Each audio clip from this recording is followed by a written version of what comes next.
like to welcome everyone to this month's Jyotish Journey webinar. Obviously, our topic is going to be on Karakas and Marakas. Karakas, of course, are any planet in a birth chart that can give the fruit of Raja Yoga, and Marakas are any planet in a birth chart that can give Maraka fruit. So either quite fortunate periods that can raise a person up, give them position, give them success, or periods that can actually bring about their passing into their next incarnation, or some sort of physical bodily suffering as well, but only under certain circumstances, of course, not invariably. So I'm going to now start sharing screen. And if people can let me know when a chart with Capricorn Lagna comes up. Oh, I can see it. It does. Okay, Yes. we see the chart now. So some may recognize the name. Who is Condoleezza Rice? Anybody know? Was a representative of the USA in the United Nations, I think. Mark is the Secretary of State, Yes. previous Secretary of State. Correct. So she was a member of the Bush administration, George W. Bush, and she originally in the first administration, first 4 years, she was the National Security Advisor, and then as Rohit said, she in the second term she was the Secretary of State. So very, very high government official. But prior to that, she held very significant positions at Stanford University. And after her foray into government positions, she actually now again occupies very high positions within Stanford University. Quite an extraordinary woman, grew up as a Black woman in segregated Alabama in the South. Really has had quite an extraordinary destiny in a lot of different ways, which of course is reflected in her extraordinary horoscope. What is, you might say, the most exceptional, extraordinary sort of feature of her birth chart? Anyone? Mark Mahapurush Yogas, Saraswati Yogas.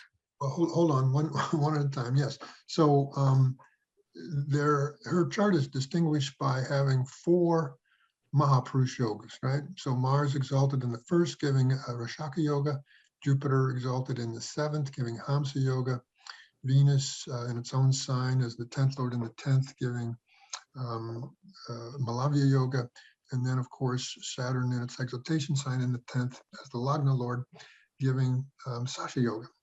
So yes, these are and actually, you know, it may remind me of a passage in Paladipika in the chapter on Maharaj Yogas that talks about when, you know, a chart has 4 exalted planets in the angles, then the person becomes a Maharaj, or you might say a person who goes to a very high position in life, which of course has been true for her.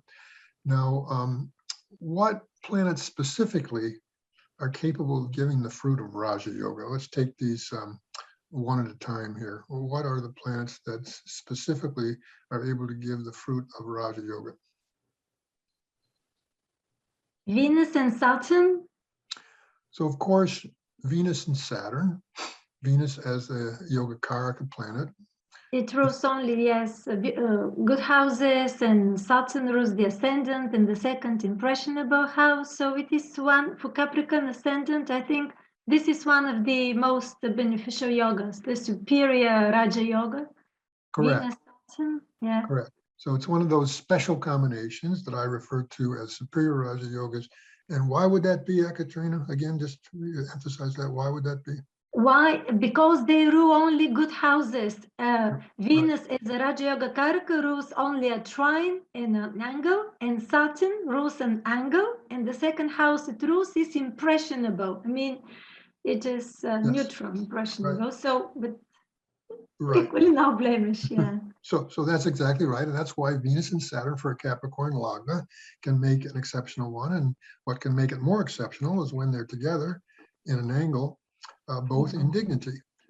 Now, Saturn may not be exactly as exalted or as strong as it may look here. Why would I say that?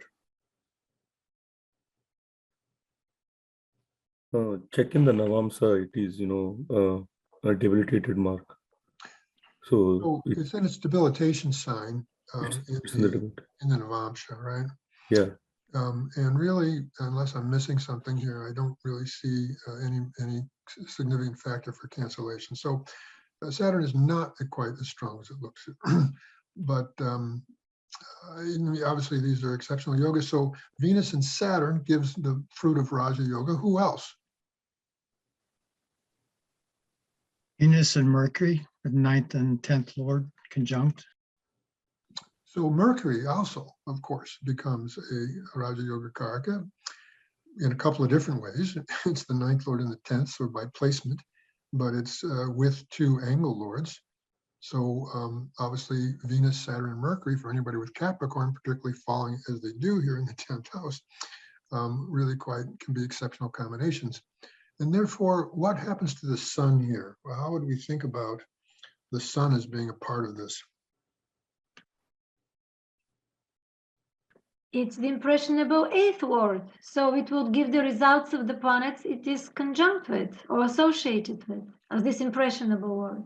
All right, so for Capricorn, the Shastra, both Hora Shastra and Laghu Parashari, indicate that the blemish of the sun ruling the 8th is not as great as other 8th lords. Why? Because it only rules the 8th, in which case we're given the principle that it will give its results by association. This is why K. and Rao and myself refer to such lords as impressionable ones. And of course, it'll give the results of the stronger category of house lords it's with. So actually the sun here also becomes a Raja Yoga Karaka by these associations. Okay. Now, would any other grahas potentially give the fruit of Raja Yoga here, and why?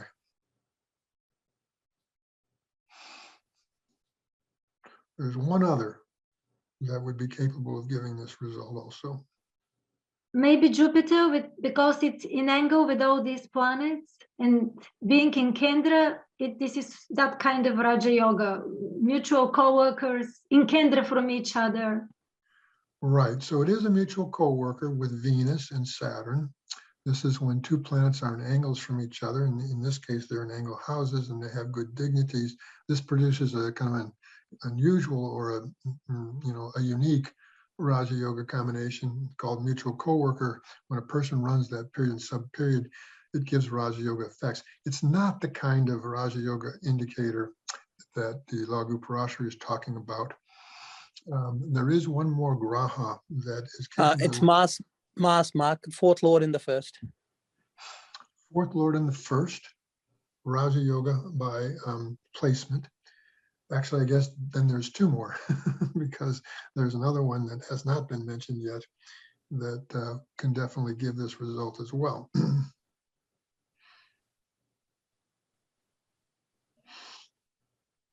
Graha. Anybody see it? So whose results does Ketu give? Mercury. Mercury, right? And so it is also capable of giving the fruit of Raja Yoga because it'll give the fruit of its dispositor, which is Mercury, which is of course a part of these combinations. Now, consider this birth chart from Chandra Lagna. What happens to these planets in Libra? In the 5th house, Raya. They go to the 5th house, but then what sort of combinations do they then form? They become the trine words, all 3 trine words, Mercury the 1st, the Lagna word, Venus the 5th, and Saturn the 9th. So the 3 trine words are conjunct together in a trine house, actually. Yeah. Right. So they actually become, again, quite an exceptional combination. What would be the most exceptional thing about them? Now, Katrina has mentioned all 3 trine lords, okay, but is there some really exceptional sort of combination from this perspective, using Gemini, the position of the moon, as if it's the Lagna, Chandra Lagna?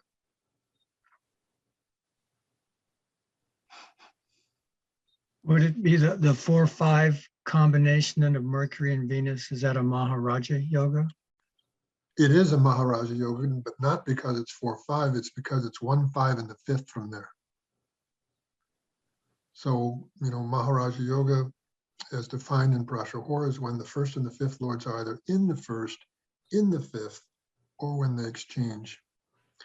Now, again, this is from Chandra Lagna, but the point I'm making, and you've maybe all heard me make it before, is that when you have planets that form yogas, let's say Raja Yogas in this case, and those yogas repeat, that is, the same planets form such yogas from both the birth Lagna and from Chandra Lagna, then they become a more emphatic feature of a birth chart. And they're, you might say, are stronger, more dramatic Raja Yogas, which these are for that reason.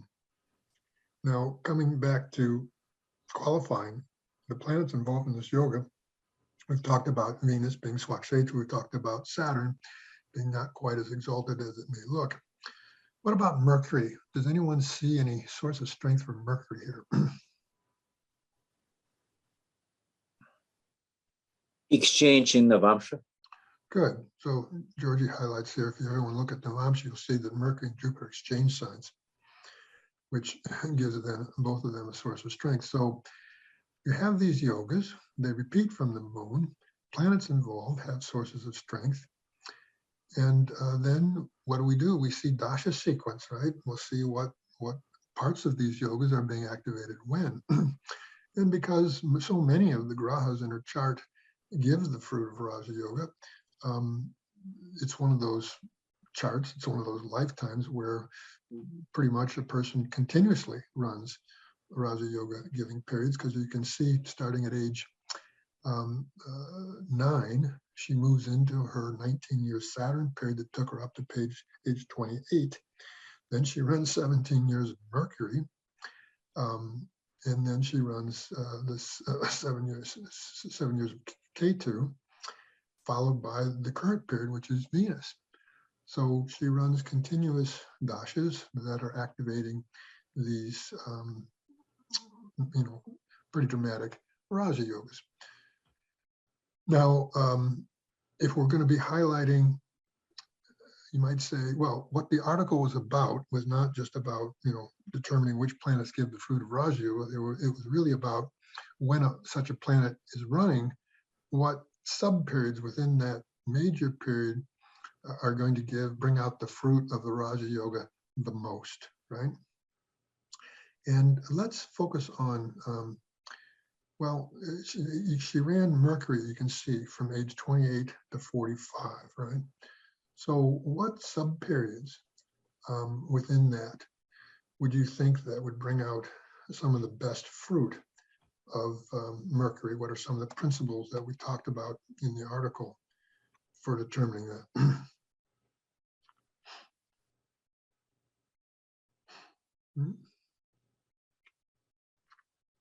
Now, what comes into play here, of course, and I talked about this in the article, is the Dashamsha.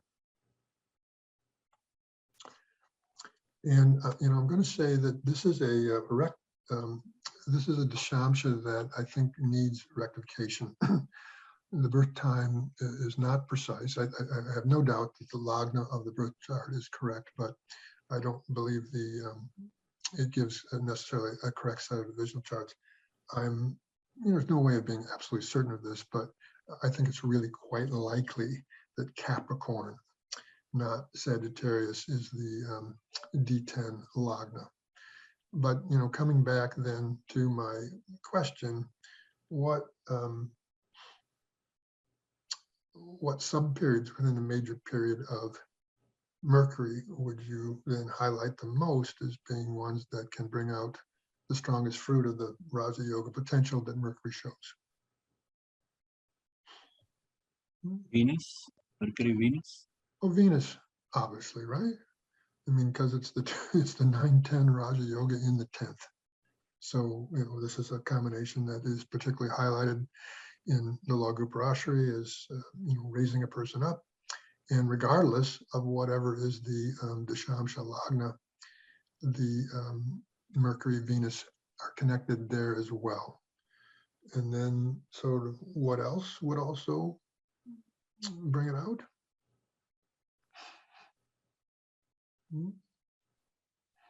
Mark, maybe Saturn. Yeah. As So what's the principle, folks? And the principle that was shared in the article from the Law Group Rashi is that when a planet shows the potential to bring out Raja Yoga Pal, the fruit of Raja Yoga, it will do so what? In the sub-periods of the planets that it's related to, connected to, especially those planets with which it's also forming the Raja Yoga, right? So actually all the sub-periods of Venus, Saturn, Sun are capable of bringing this out to a large degree. Interestingly though, and I want to highlight this, one of the positions, at Stanford University, she became the provost of the university starting in 1993. Provost is kind of like next in line to after having been the president of the university. Of course, Stanford is one of the most renowned, prestigious universities in the country. And this actually came in Mercury Rahu. And whose results does Rahu give? How would we judge the results of Rahu? Whose results does Rahu give? Jupiter. Sorry? Jupiter. Jupiter, but who else's? It's going to give Jupiter's results, but who else's? Moon. Mark, Saturn. Well, the moon, right? Mm.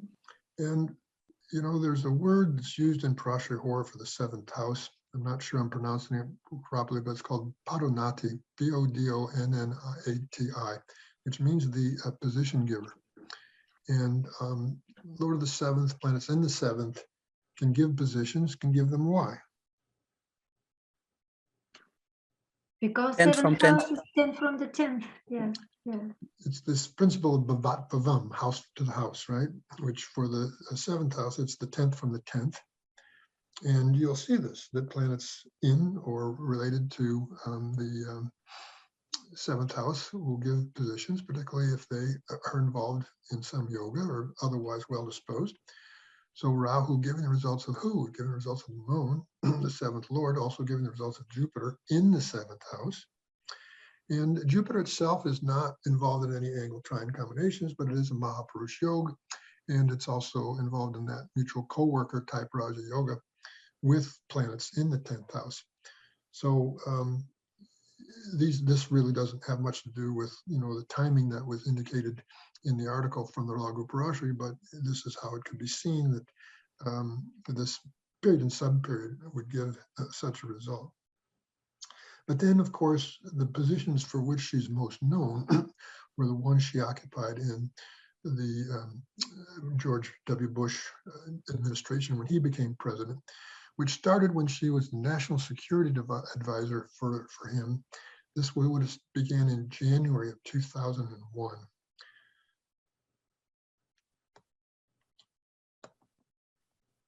So you can see it's when she had moved into Ketu and when she ran Ketu Venus.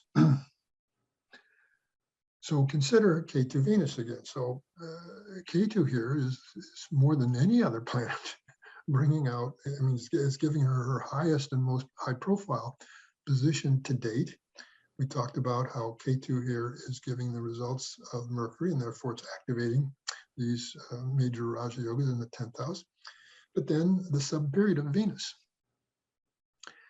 And aside from the fact that, Venus here is the Yoga Karaka 10th Lord in the 10th, and it's participating in the Maharaj Yoga if you're using Chandra Lagna and Dasha Lagna. Chandra Lagna and Dasha Lagna would be the same here because Ketu and the moon are together. But based on something else I brought out in the article, and it's a part of my book, Secrets of the Dashamsha, why else might Ketu Venus mark this high point in her career life? Mark, because Venus is 10th from Ketu in T10. Correct. And of course, Ketu is in whose sign? It's in Venus's sign. And from there, Venus falls in the 10th, regardless of whether Sagittarius or Capricorn is the D10 Lagna, although, as I said, I'm fairly certain it is indeed Capricorn, in which case K2 would go to the 10th, giving the results of Venus, the Yoga Karaka, again forming a 9-10 combination with Mercury and with Venus falling 10th from K2. But then an even higher position came for her when she became Secretary of State. And this would have been in his second term, which would have begun in, would have been January 2005. So actually, in this case, it was K2 Jupiter, which is again, not necessarily under the purview of the principles I was talking about in the article, but it's again, Jupiter, all what we said about here, about it being in the 7th, about it being Hamsa Yoga, about it being involved in mutual co-worker type Raja Yogas. And then, if you look at this Jupiter, it's in its exaltation sign, but what should we also note about it that's rather exceptional? Very close to exaltation, like 5 degrees. 5 degrees is its highest point of exaltation. And here it is, of course, rather close to that, past it, but close to that nonetheless. Now, I believe it was actually Rohit that when we're talking about yogas, when we first started discussing this chart, he mentioned one Graha Yoga, Saraswati, right? And Yes, Mark. what is considerable, what is notable about this particular Saraswati Yoga? It's a real deal. It's both from Chandra Lagna and Lagna. It exists, again, both from the birth Lagna and from Chandra Lagna. And then, what do the classics say have to be in place in order for Saraswati Yoga to give its truest results, which of course is an orientation towards classical learning, knowledge, classical expressions in the arts, and so on and so forth. What's the additional requirement? Jupiter in strength. must be strong, yes. Jupiter must be strong, which of course it is here. And then note that all the planets involved in the Saraswati Yoga have strength. The obvious ones in the birth chart, but then we saw that Mercury was involved in this exchange in D9, giving it a source of strength. One thing that I didn't know about her until I did some research on her life and her background is that her original aspiration was to be a classical musician. And she studied very intensely for a long period of time, extending into her teens, piano, and became quite proficient at piano. When she started being involved in competitions and she was competing against other musicians, she ended up feeling that she didn't quite have the level of talent necessary to make it her profession, and so she went on other career paths. But it has remained a very large part of her life. And actually, I saw a note here on Wikipedia that she was an accompanist. She accompanied the famous cellist Yo-Yo Ma at some concert back in Constitution Hall back in 2002. Throughout the time she was in Washington, she was a part of a chamber music group there. And she's performed for Queen Elizabeth and with people like Yo-Yo Ma, as I mentioned, and Aretha Franklin. So she's quite an accomplished musician as well. An extraordinary person in many, many ways. In most recent history, of course, after she moved out of K2, which almost encompassed her entire time when she's in these positions within the Bush administration, then obviously she moves into Venus. And has since then, as I mentioned, held very high positions back at Stanford University, besides serving on a number of boards and having specialized assignments with organizations. She's just looked upon as being this incredibly smart, intelligent, competent person that has so much to offer, you might say, almost in any situation. So any questions about this particular chart before we move on? Mark, Mark? she has these 4 planets, Pravraja Yoga. Yes, this sannyasi kind of yoga. 4 planets, and especially when the 10th word is involved, the person is inclined to spiritual life. Have you read something that she's being kind of... Well, I don't know about that, but I guess one thing I forgot that I did want to talk about is that she's never married and never had children. So starting with the no marriage, why could this be seen as being a potentially no marriage chart? Seventh Lord in sixth, an aspect of Saturn and Mars. So there's a number of factors. I always start with Karaka Venus. And of course, Karaka Venus is with Saturn, right? And then, as Rohit just mentioned, the seventh Lord goes to the sixth with affliction, meaning under the influence of the Rahu Ketu axis. But then look at the malefic influence on the seventh house itself. A very strong Mars as aspecting onto the seventh, and then also Saturn, right? And then, with my adjustment to the birth time, and it's not showing here, I believe the Navamsha Lagna is Aries, in which case Saturn would be in the Lagna of the Navamsha aspecting onto the seventh house, and also Venus, Karaka, and also the seventh Lord, if you make Aries the Navamsha Lagna, which I believe is what's correct. And then why no children?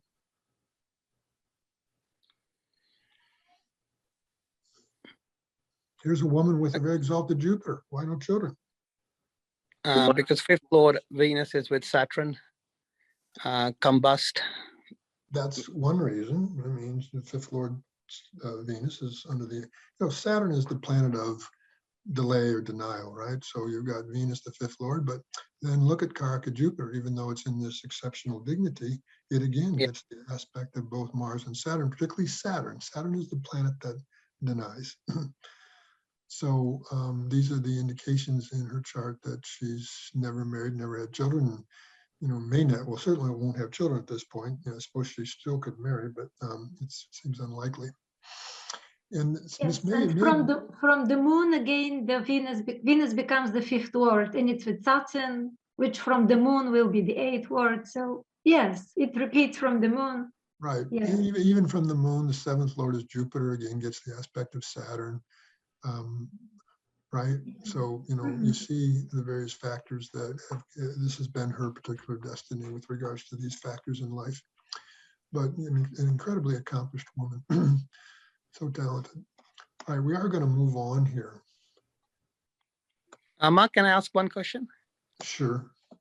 Mark, you know how we spoke about this Jupiter is not giving any Raj Yoga by placement, but it's an impressionable 12th neutral. Would it give Raj Yoga as if it's in a mutual aspect with Mars?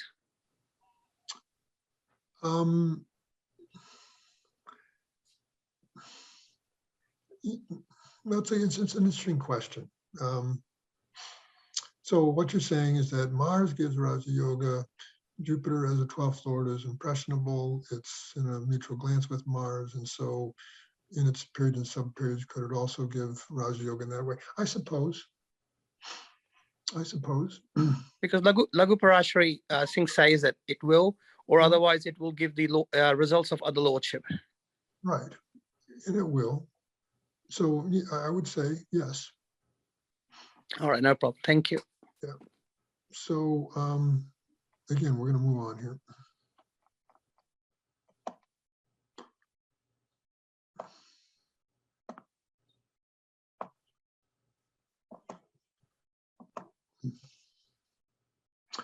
Here's a chart of another extraordinary Black American. And anybody recognize the name and what he got his original fame for? Success and fame? I'd be surprised if people did. But, Professional football player. okay, Randall, very good. So Alan Page was this huge man, 6'4", 255 pounds or something like man, who became what many consider the greatest defensive lineman in American football. He's the only defensive lineman to ever be, or the first one, I should say, to be voted the most valuable player in the whole league at a particular year. And he was, an all-pro almost every year that he played professional football, which was for 15 years. Had an extraordinary career, first as a college player where he was an All-American at Notre Dame, and then, this had an exceptional professional career, first with the Minnesota Vikings and then with the Chicago Bears. But what is also unusual about him in terms of someone who was a highly successful professional athlete at a very young age, he decided he wanted to become a lawyer. And while he was, getting towards the end of his career as a professional football player, he was attending law school, got his law degree, worked as a lawyer, but then has become an associate Supreme Court justice of the state of Minnesota. So has occupied for 3 terms a very high position in a very high judicial position. Right? And so as we look at his birth chart here, it's another Capricorn Lagna. And what do we see that there's a similarity between this chart and the chart of Condoleezza Rice in terms of certain planets that are going to be able to give a good fruit of Raja Yoga? Mark, it's 110 Raja Yoga in the 6th house. So again, it's the Venus-Saturn combination. Before, we saw it in the 10th house for Condoleezza Rice. Here, it is in the 6th house. And what sources of strength do you see for these planets, Venus and Saturn? They are in a great friend sign in Navamsa. So both of them have a reasonably good dignity in the birth chart, but then what else? There's an Exchange in Navamsa. exchange in the Vamsa.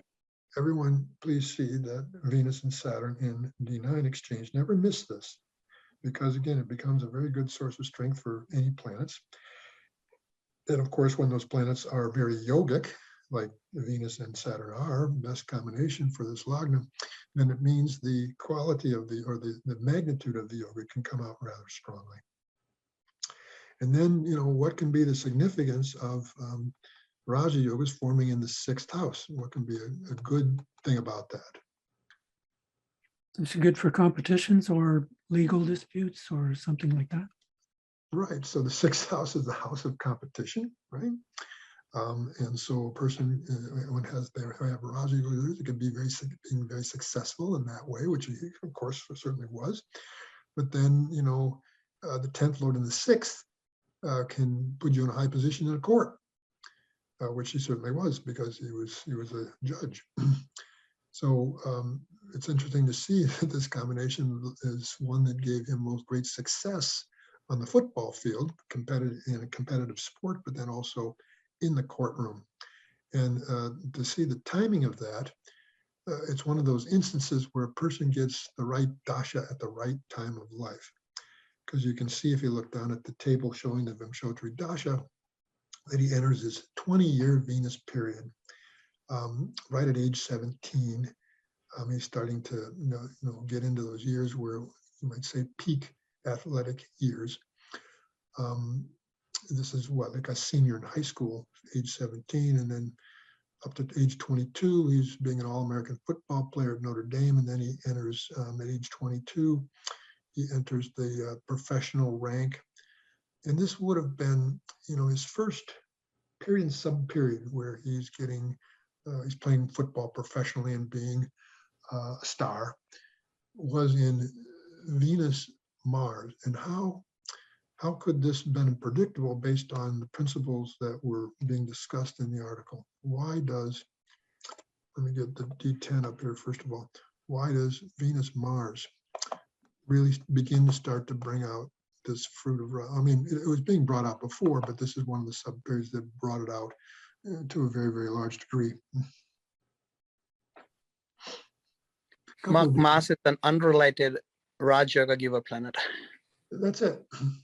That's it. So, the principle is that, of course, the fruit of the yoga is going to come out in the planets connected with it, which in this case would be Rahu and Saturn, but also then in the sub period of the other causes of good, which, I've interpreted, and I believe correctly interpreted, one of the meanings of it being other planets that can also give the fruit of Raja Yoga, and Mars is the 4th Lord and the 5th is among those. Do you see any other reason on the screen where that might be the case for Venus, Mars? Mars fall 10th from Venus in D10. In the Shamsha, please see that Mars is falling 10th from Venus, this principle. And by the way, Venus is in its debilitation sign here, but do you see any factor for its cancellation?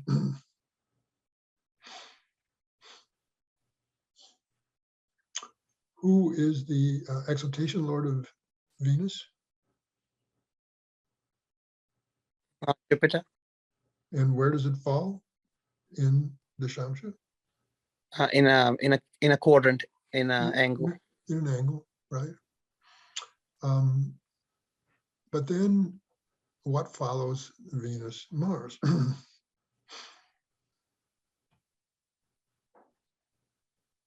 Rahu.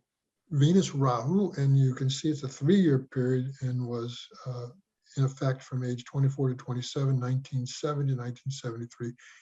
And therefore, this brought about a real peak, just according to the principle that when a planet shows the fruit of Raja Yoga, it's going to come out to a very strong degree, and the subperiod of the planet's connected with it. But why in particular would, this is the year, this is the time, by the way, that he was both the defensive player of the year. This was 1971, but he was also the most valuable player. No other person has ever been both in the same year. So it was really quite an extraordinary peak in his career life, occurring right in this Venus Rahu. Why would Venus Rahu bring this out even more than Venus Saturn? Mark, can I answer? Go ahead. Mark, our classic says when nodes they'll do Prabhalau, even bigger than other planets. It's a very simple reason. Right. So we're told in the classics that when Rahu gives the result, it gives it even stronger than the non-Chayagraha. And the word used is Prabhalau, which you've all heard me quote, which means powerfully or in an exaggerated sort of way. So it's actually sort of Venus Rahu that represented a peak in his professional life. But of course, there's so many of these sub-periods here that gave the result. Venus Saturn, of course, would be one of those as well. But then, he becomes this judge. Well, becomes a lawyer first, subsequent to his playing career, and he becomes a judge. And this is interesting to see the timing of. Let me collapse this down here, because this was in 1992, 93. I think he won the election at the end of 92 and then was sworn in as a judge in 1993, early 1993. This would have been Moon Jupiter. Now, given what we've discussed before, why does Moon elevate him like this into gives him a position? It's the 7th Lord. It's the 7th Lord in the 7th house. Now, what's interesting about this is really no yoga of note there, right? Its combination with the sun is not an angle trine combination. Jupiter is a subperiod, of course, is in the night. Jupiter is the planet of the judiciary, and it's also placed in the house of legal affairs and so on and so forth, or of judges. And so, potentially it can be seen in that way, but I'm not sure I would have picked out this period as one that would give him a real career milestone. Now, remember what we were saying about Venus Rahu. What's now interesting is that he then, in his older age here, starts running a Rahu. And of course, he would come then to the sub-period of Venus, right? Which was encompassed from 2017 to 2020. What happened during this time? So one of the highest awards that an American can receive, and it comes from the president of the U.S., is what is called the Medal of Freedom. And it was in early 2020, right in this Rahu Venus, it again marked a real significant period in his life, you might say a career peak, when he did receive this U.S. Medal of Freedom from the president during that time. So interesting to consider from that standpoint. And so this is really actually all I wanted to discuss with this chart, unless there's any other questions about it, things we talked about. Mark, Yes. in terms of Rahu, can we just additionally add also that, Rahu, Saturn, two malefics in the 6th house, they additionally form unusual Raja Yoga? Yes, and there's a couple things that we didn't talk about here. Why else is Rahu giving such strong results? We really didn't even talk about what makes it eligible for giving its results so strongly. Rahu's in Gemini. Meaning? It's in own house. Well, if you go by Parashara Aura, it gives it slightly better than that. It's its Mula Trikona sign. Yeah.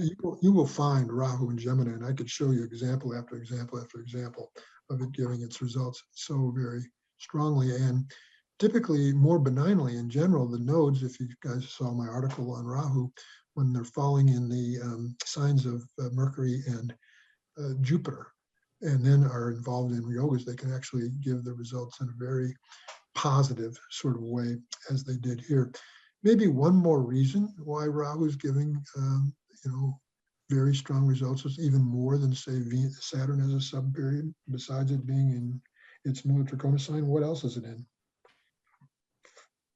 It's in a Trishadaya. It's in a Trishadaya. This is what was being mentioned, that this principle that natural malefics collecting in the Trishadayas can form their own kind of Raja Yoga. I'm seeing one more thing, something else. Look at its degrees. It's in its own nakshatra. Yeah, right, Angus. It's in its own nakshatra. Exactly. Okay, so moving on here. Because, of course, the first part of the article was about Karakas. The second part of the article was about Marakas. And, if you've all seen the chart of Albert Einstein, very famous scientist, one of the most famous man of his time. Time magazine, a major publication here in the US, actually voted him the most famous person of the 20th century. Now, I'm not so much go into the Raja Yoga here's the ones forming, of course, in the 10th house, which would have brought out some of that strongest result. Which one of these planets would have brought out some of that greatest fruit of the Raja Yoga?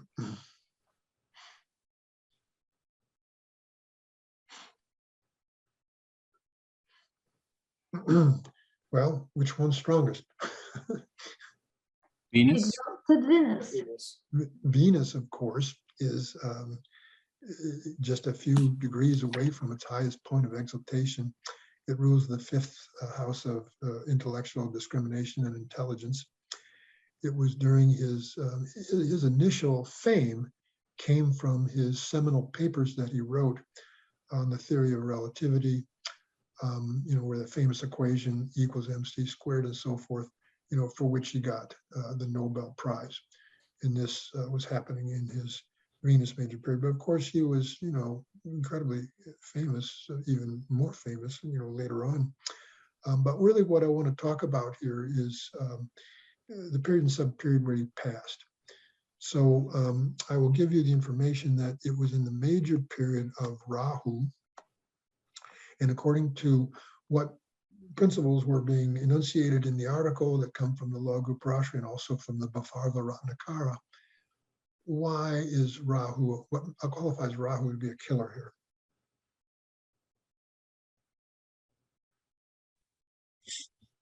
here? It rules the malefic 6th house and it's the 8th, and it's in the 8th house with the 6th lord.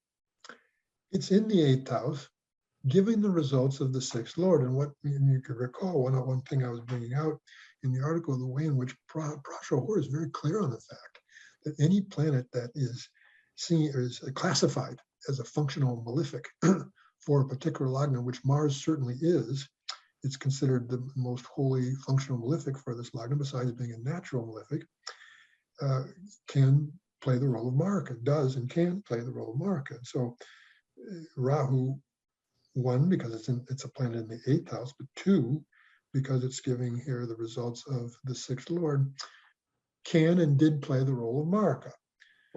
But then, according to what you learned from the article, what sub-period or what sub-periods might be the most eligible for bringing out the fruit of Maraka, given the fact that his ayus, his longevity, had expired. Which sub-period would you identify as being one of the most eligible for this? And why? Rahu Jupiter.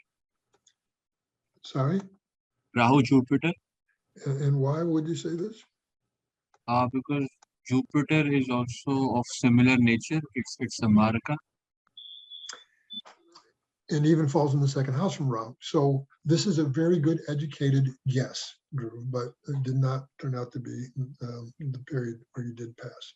But it certainly has a strong eligibility for the reasons that you gave. So that's a sound interpretation. And also as a benefic, it suffers more. Yes. So again, it's a good guess, but didn't turn out to be true. So what would be another sub-period? It's got to be the moon. Rahu moon. It's got to be Saturn. Well, Georgie's conclusion is correct. It was in Rahu Moon, which of course is a ruler of the 2nd house in stabilization time in the 6th. So it was actually Rahu Moon when he passed. And that's really all I wanted to discuss with respect to his chart.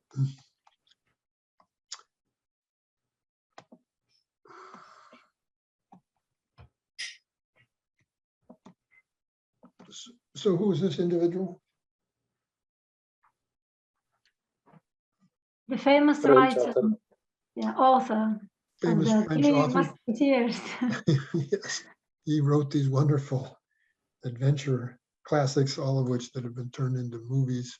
I can remember as a boy really enjoyed reading these books. Probably the most famous for the 3 Musketeers, but also the Count of Monte Cristo. He was actually quite a prolific author. Hugely successful at his time. Had you might say a kind of how would you call it? Sort of a writing shop where he had all these, assistant sort of authors where he would, map out certain plot lines, write portions of it, but then would have other people write drafts of it. So it was kind of a collaborative kind of effort, but it was all under his sort of direction, you might say. Who are the 2 planets of authorship, and in what way are they strong in his chart? Mercury and Jupiter. Mercury has this directional strength in the ascendant. Mm-hmm. And what about Jupiter?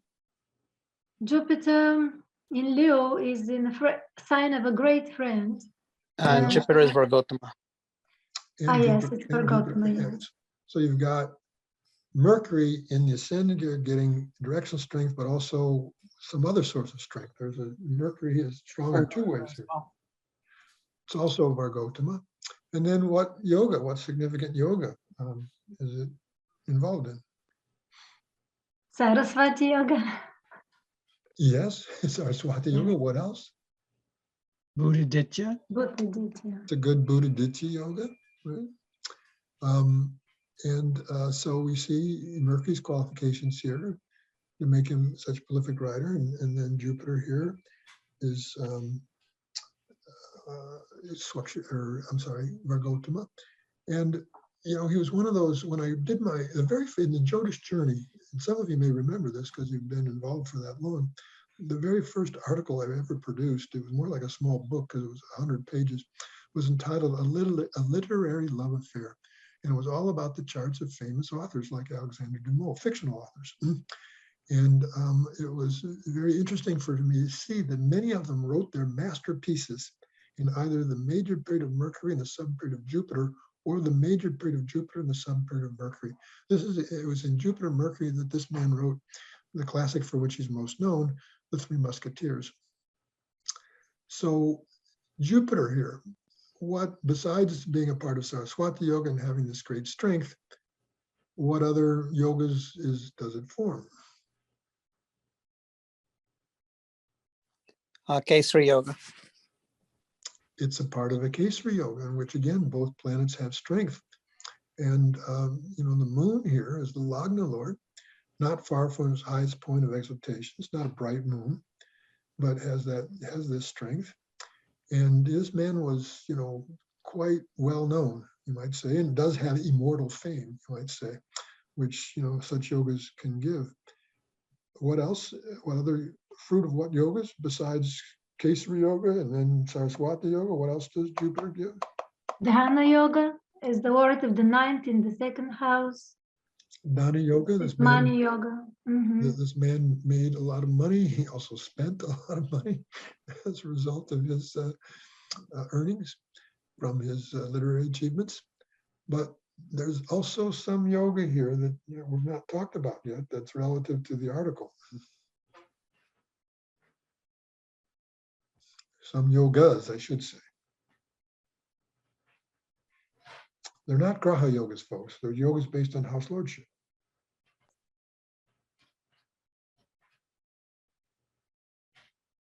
Is it because it rules the ninth word of publishing, the ninth house of publishing? Well, yeah, I mean, yes, ninth house is the house of publishing. This is why he all of his major works that he's most known for were published in the Jupiter major period. But I'm talking about yogas that Jupiter's involved. This dispository yoga, or no? No, I'm looking for Raja yogas, folks. Mark, it's two angle lords with the trine lord. Yes, Jupiter is a trine, ninth lord, trine lord, and it's with two angle lords, Venus, the fourth lord, and Saturn, the seventh lord. These are, what you would call superior Raja yogas. Saturn also rules, Saturn, Jupiter also rules the sixth, so it can't be amongst those superior Raja yogas, and Venus rules the 11th, and therefore can't be either. But these, make no mistake, are, angle trine combinations that, got activated, of course, when he ran his Jupiter major period. And so, according to the principles, Jupiter would not have brought out the strongest potentials for Raja Yoga that Jupiter promises, but then which subperiods subsequently would. What would be the first ones identifiable as such? Saturn, Jupiter, Saturn. Jupiter, Saturn, and then later on? Jupiter, Venus, Jupiter, Mars. Right. Jupiter, Venus, because it's connected. Jupiter, Mars, why? Because it's an unrelated, no, it's related. Jupiter expected, but it's a fifth lord in 10th house. Yeah, it's the standalone yoga karaka, strong as the 10th lord in the 10th house. And you can think about, sort of what the themes of his books were and who the main protagonists were. And, they were action heroes, you might say. But it's, interesting to note that, as I said, his greatest work, and for which he's most known and probably got his greatest fame from or greatest success from, was, the Three Musketeers, and actually the Count of Monte Cristo, the next book that he's most known for and became most famous for, was actually coming out in this period as well. Now, see the Dashamsha. What yoga that we saw in the birth chart continues to exist in the Dashamsha?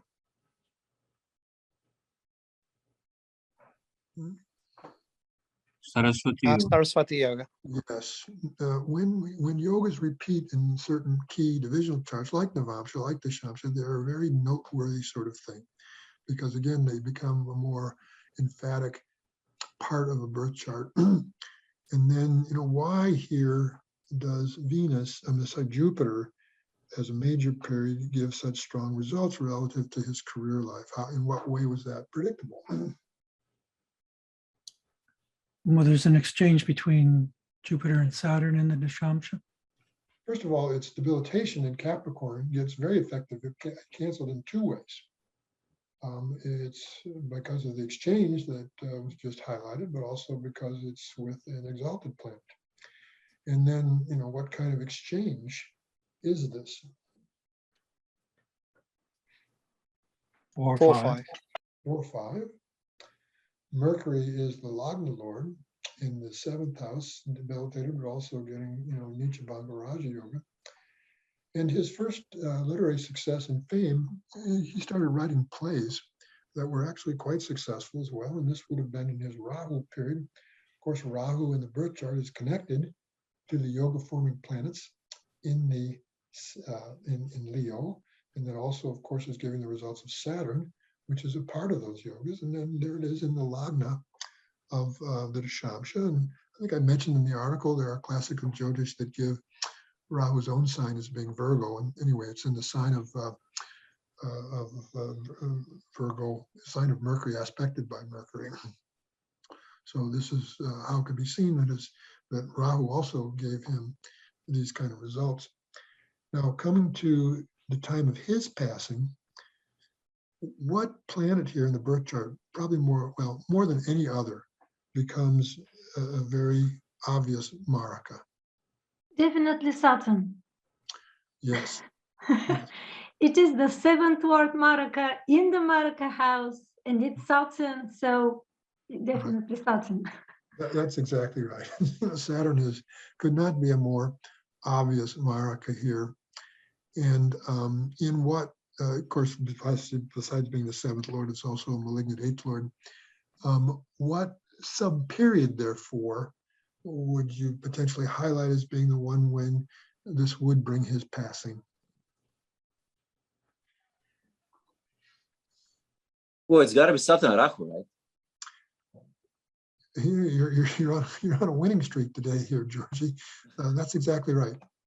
It was in Saturn Rahu. Of course, Rahu is in the 8th house, but then it's also giving the results of Saturn. Of course, there's this connection between them.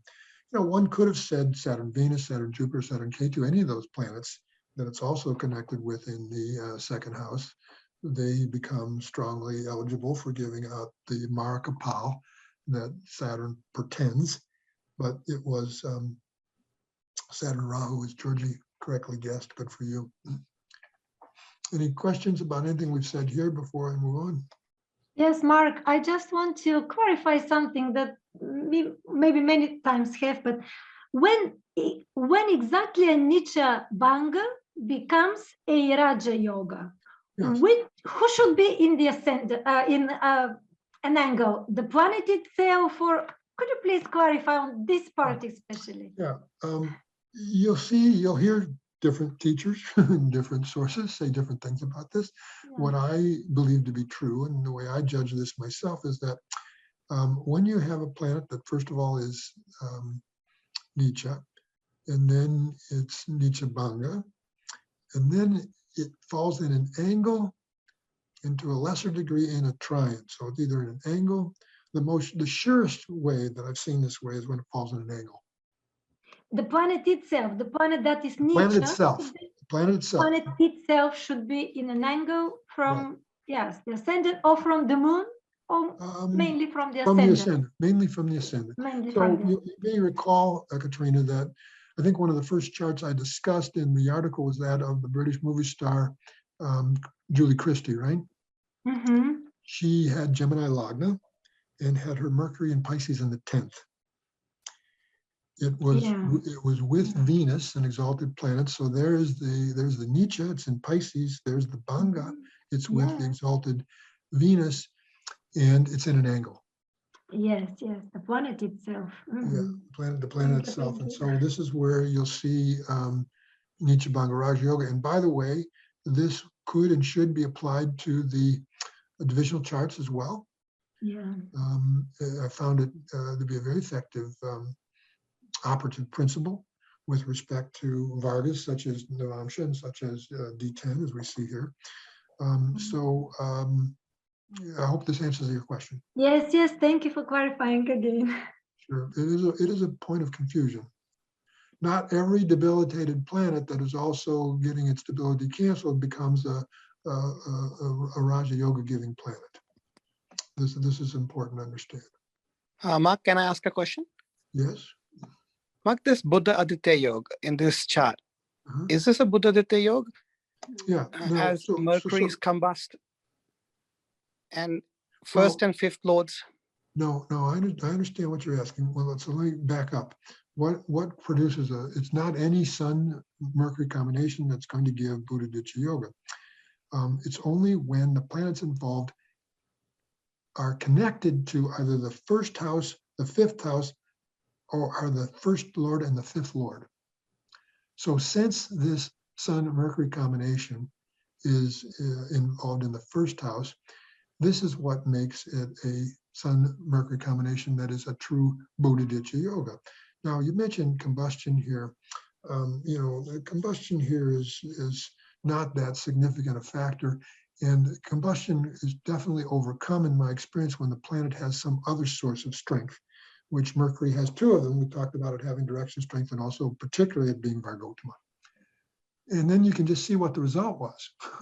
This Mercury's not giving a weak. And this man was just this, prolific author. That didn't happen in the Mercury major period, but certainly within the sub period of Mercury within Jupiter, it came out to an extraordinary degree. So hopefully this would answer your question. No, thank you, Mark. Yes, thank you. May I ask you an unrelated question? Yes, Leonid. How do you explain his money problem based on his chart? He always was in money troubles, and he always spent more than he earned. Right. Well, who's with this? Who's in the second house and with this Jupiter? We have Saturn. Saturn. Naturally malefic, and not just that, but as the eighth lord. No, but the issue was in not the second house, but the 12th house. His spending, not his earning. Earnings were spectacular. No, it is. Well, it's both a second house and a 12th. Certainly, the 12th house represents vyaya, or expense and loss, right? And so, you have Mercury here as a 12th lord getting afflicted by who? Who's the 12th lord Mercury afflicted by? Mars. By Mars. By Mars. This is the way I would see it. Okay, thank you. All right. So moving on here.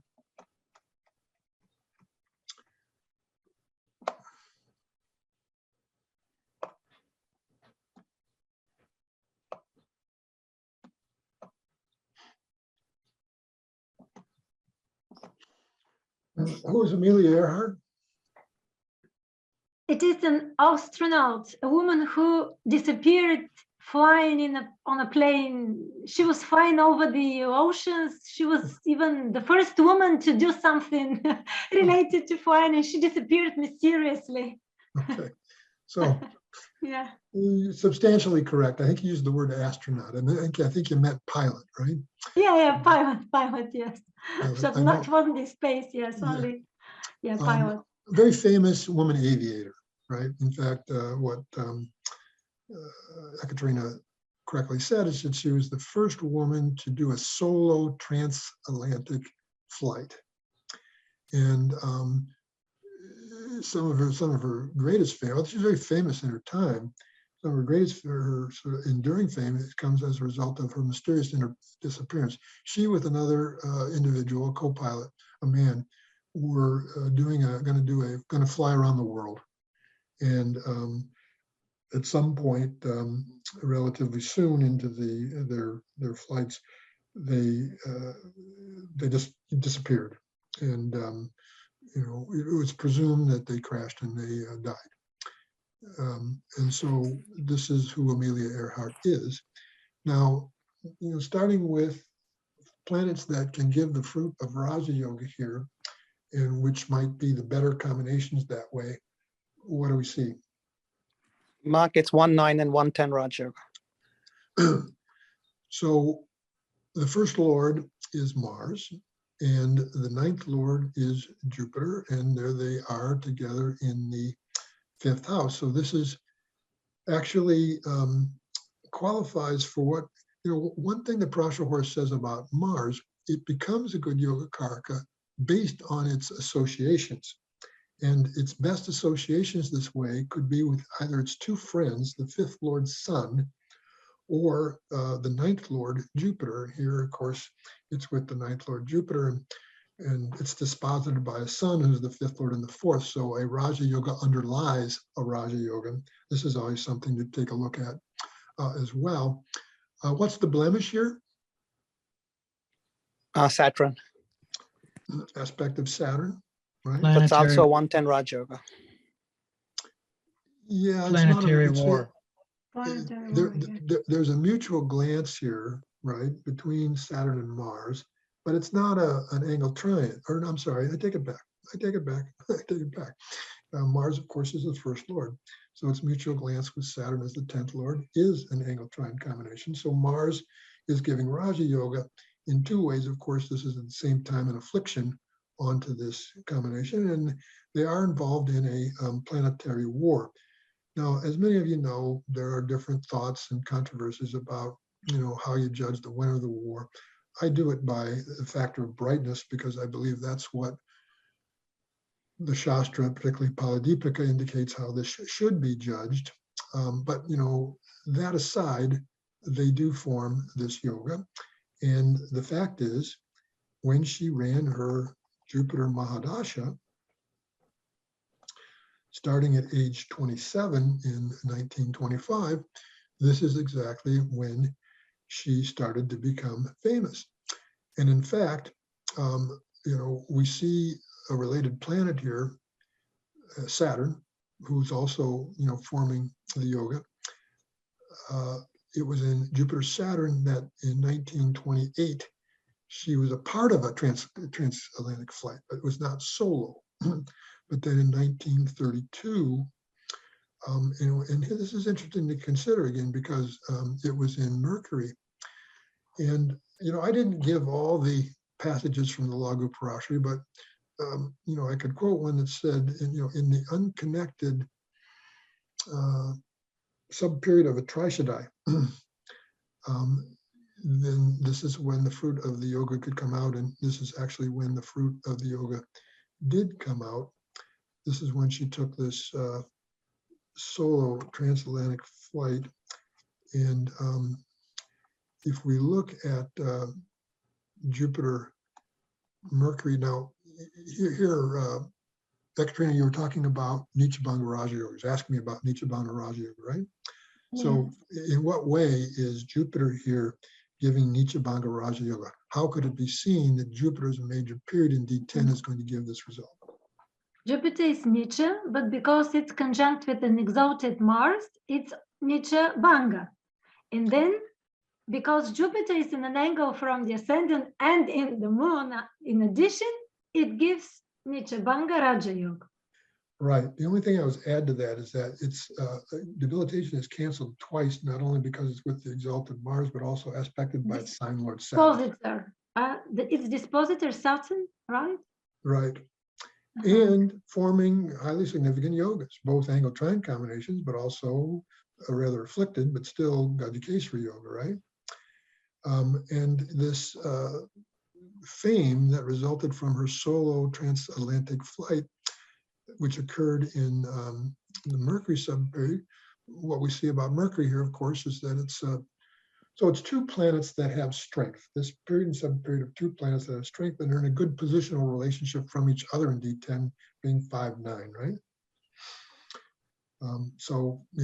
This is the period and subperiod where she got this. Now, she disappeared in this flight in 1937, and then 2 years later, after extensive searches, she was declared dead. But I think it's safe to say that she died in Jupiter Moon.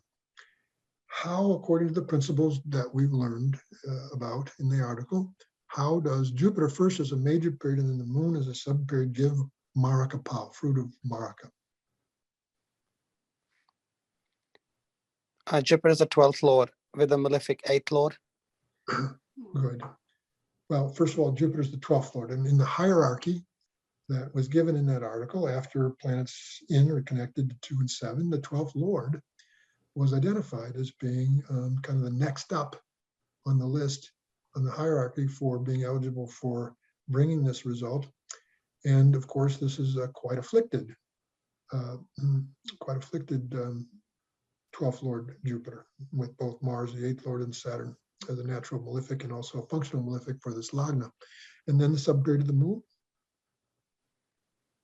Oh, it's in the second house as a Maraka.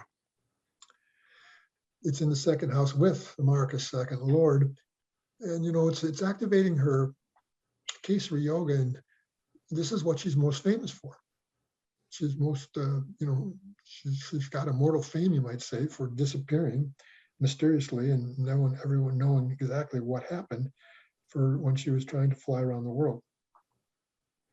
So it's just kind of interesting to consider from that standpoint. Mark, we can say a termination of job happens because a 10th lord is in the 8th and there's Rahu there in the 10th. Well, this is a combination that, can give that. So yes, I suppose. I suppose, yeah. So the next chart I wanted to look at, let me bring it up here.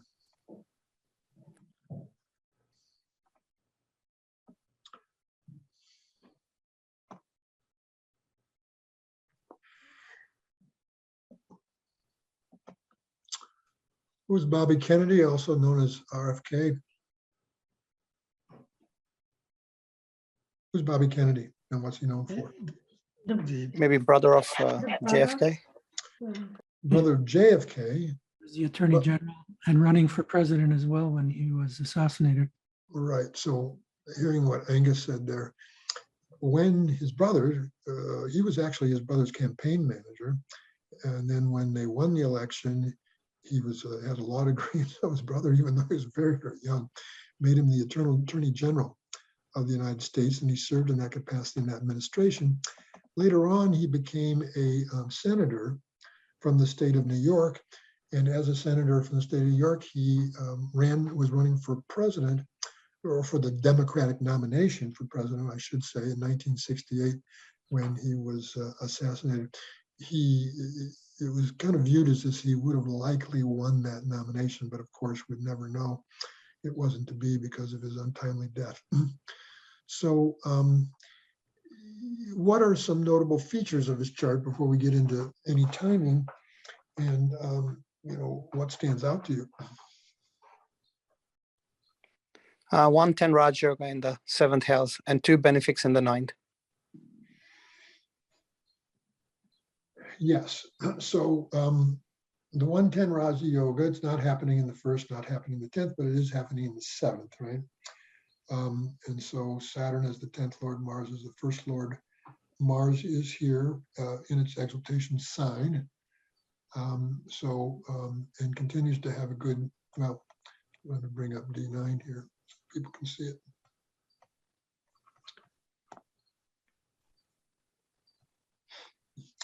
Mars here, of course, has a really good source of strength, right? Being, and he was a very driven man, very pugnacious, very Martian in a lot of ways, aggressive. So what other combinations here can give the fruit of Raja Yoga? Mark, Venus, Jupiter. Venus is the 9th Lord, and Jupiter is the 9th Lord, Venus is the 7th Lord, is an angle trine combination.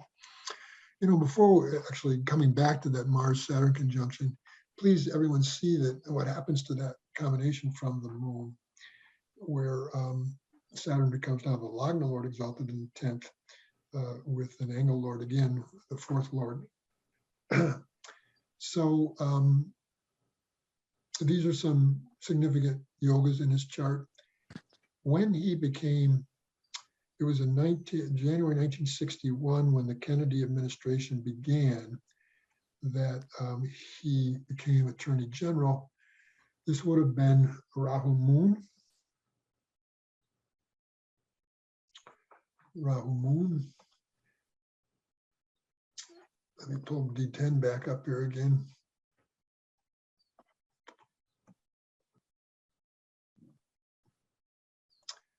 So, we've heard about how the nodes form Raja Yoga. Now, this is a node in an angle, but it's only being aspected by an angle Lord, I'm sorry, another angle lord, which would be the fourth lord itself, and then another angle lord Saturn. So there's no angle trine combination here.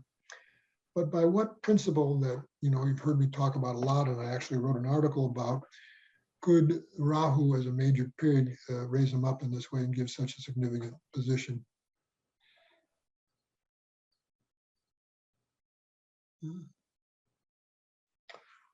Look at its degrees.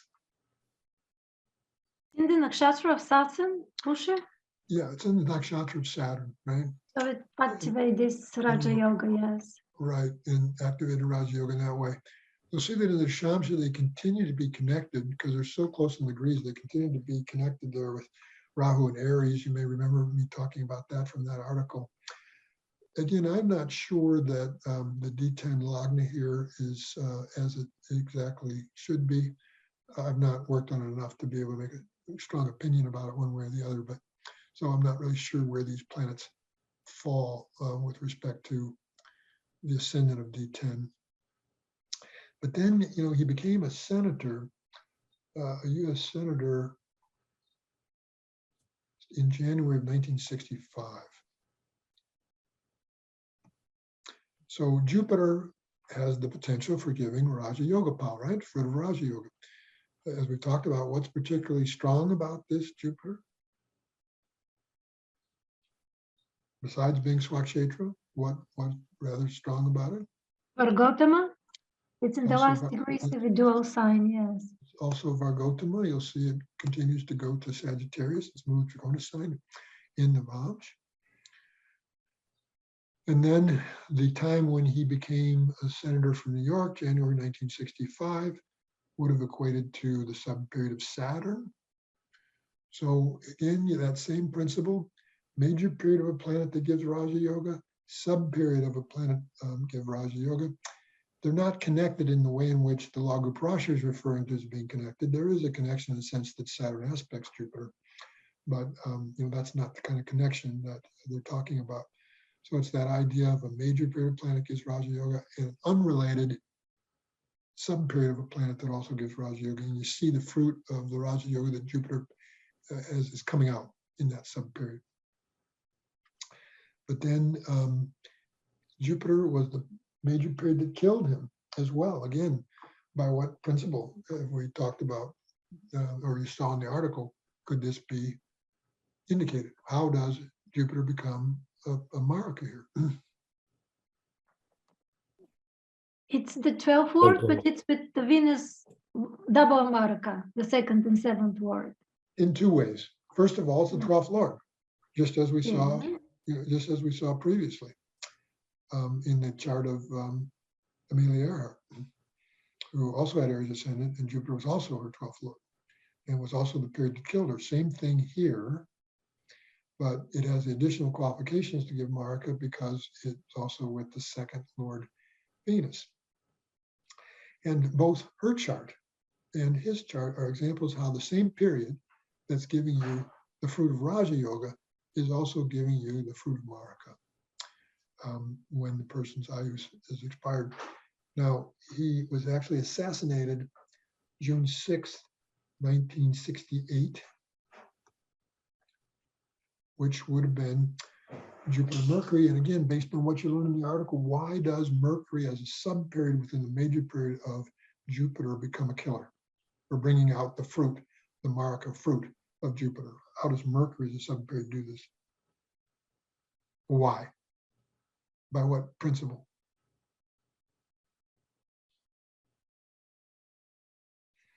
Mark is 6th Lord in the 8th house.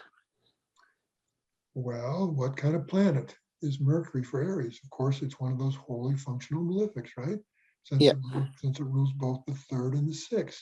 And here it actually happens to be placed in the 8th house. And it's unrelated to Jupiter. And according to the principles that I was outlining in the article, this is a very eligible sub-period for bringing about his death in the major period of the Maraka Jupiter when the ayus has expired. And this is exactly when it did happen. Mark, wasn't there a special yoga where all the malefic, basically only malefics in Kendras?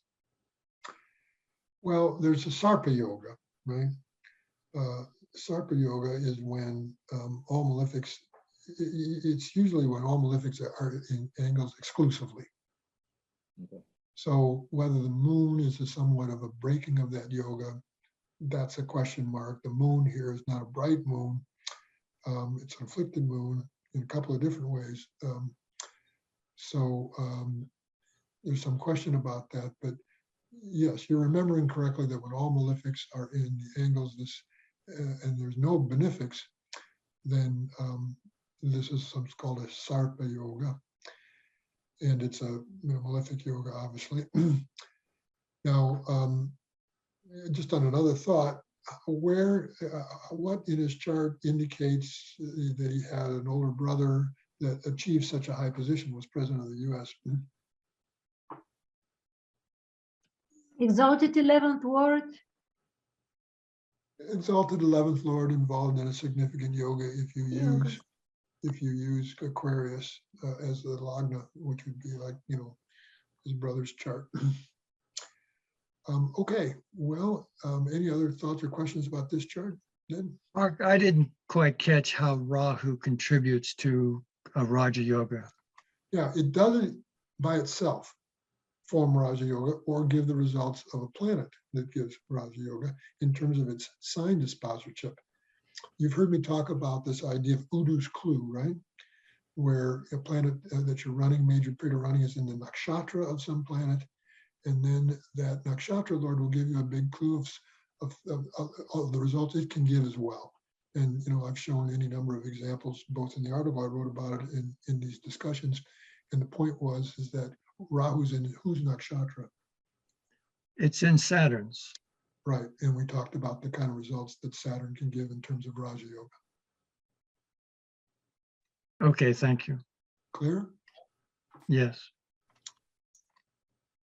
Mark, Well- can I ask a question, please? Yes. Mark, how we're only talking about here planets that are giving Raja Yogas by placement. What if we have to look at a planet like Mercury, which is giving a Viprit Raja Yoga? So that Lagu Parashari states that too? Well, the Lagu Parashari does not concern itself with the Viprit Raja Yogas. Okay. So it's just a moot point that way. But it's still a Raja Yoga giving planet though, isn't it? Potentially. If there's going to be Harsha Yoga, there's some additional stipulations with regards to that. There must be additional malefic influence either in the 6th house or the 6th lord itself. So, and these Viprit Raja Yogas, so, there's some additional considerations, not just the fact that a trick house is in a trick lord is in another trick house. So do we qualify them exactly the same as we're qualifying other? Well, we qualify them the same in that, of course, we're looking for any source of strength about them, right? And to see to what degree they might be a complete Viprit Raja Yoga or not. Since you've asked the question, are you seeing the program again? Yes, Mark, I am. Okay. So let me pull up the chart of someone who was a very successful politician. He was in Congress forever, U.S. Congress. First as a U.S. congressman from his district, but then as a senator from his state. And his name was Philip Graham.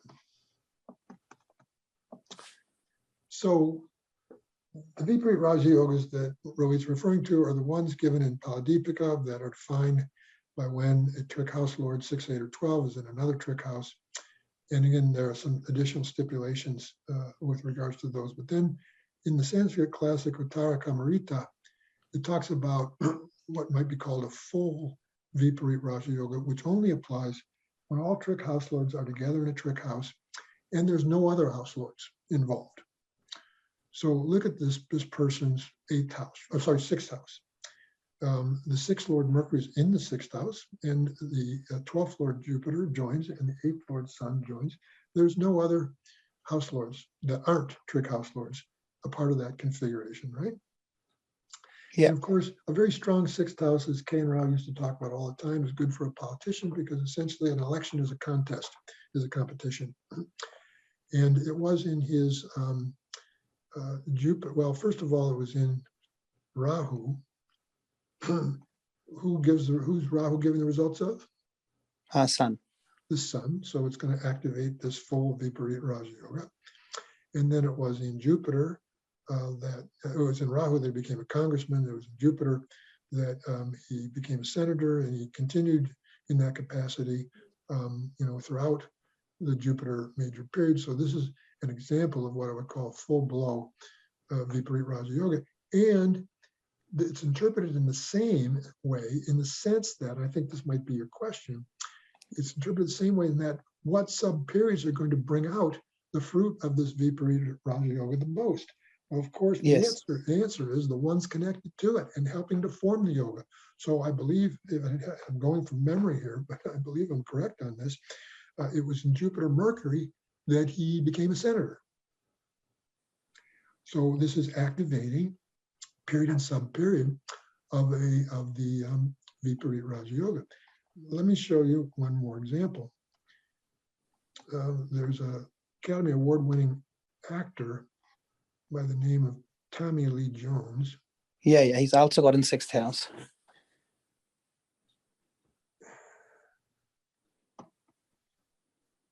There's more to, so here you see the full Viprit Raja Yoga, again, occurring in the sixth house. Of course, one of those planets is going to be the Lord of the house in the house, which in this case is Venus, and it's moved Dracona sign. It's with, as the sixth Lord, Jupiter here is the eighth Lord, Mars here is the 12th Lord. No other house lords, not trick house lords, are involved. It's the full Viprit Raja Yoga. And when he ran Jupiter, Venus, period and sub-period of two of the planets involved, this is when he won the Academy Award for Best Supporting Actor. So it was a career peak. One of the things that's notable to see about this is these two planets in his Dashamsha. I think recent articles have talked about how a certain kind of combination in yoga that people oftentimes overlook is when a planet is in the sign of some planet and then aspected by that planet. So you see here, this is the period and sub-period Jupiter-Venus, where he won. It was a career peak for him. He wins the Academy Award.